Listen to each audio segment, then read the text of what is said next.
சங்கீதம் 57ஆம் அதிகாரம்.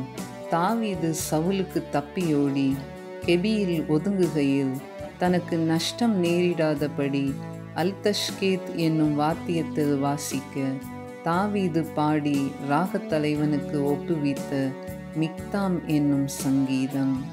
1ஆம் வசனம். எனக்கு இரங்கும் தேவனே, எனக்கு இரங்கும். உம்மை என் ஆத்துமா அண்டிக் கொள்ளுகிறது. விக்கினங்கள் கடந்து போகும் மட்டும் உமது செட்டைகளின் நிழலிலே வந்து அடைவேன். 2.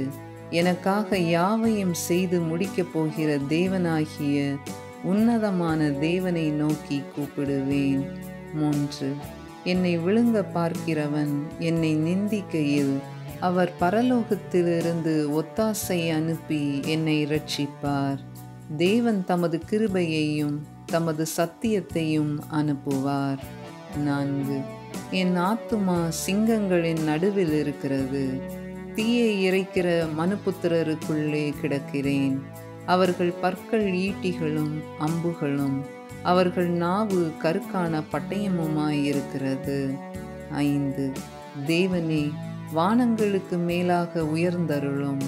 உமது மகிமை பூமி அனைத்தின் மேலும் உயர்ந்திருப்பதாக. 6. என் கால்களுக்கு கண்ணியை வைத்திருக்கிறார்கள். என் ஆத்துமா தொய்ந்து போயிற்று. எனக்கு முன்பாக குழியை வெட்டி அதன் நடுவிலே விழுந்தார்கள். 7. என் இருதயம் ஆயத்தமாயிருக்கிறது. தேவனே, என் இருதயம் ஆயத்தமாயிருக்கிறது. நான் பாடி கீர்த்தனம் பண்ணுவேன். 8.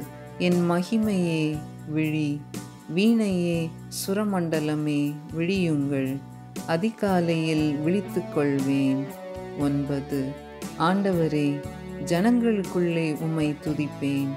ஜாதிகளுக்குள்ளே உம்மை கீர்த்தனம் பண்ணுவேன். 10. உமது கிருபை வான பரியந்தமும் உமது சத்தியம் மேக மண்டலங்கள் பரியந்தமும் எட்டுகிறது. 11.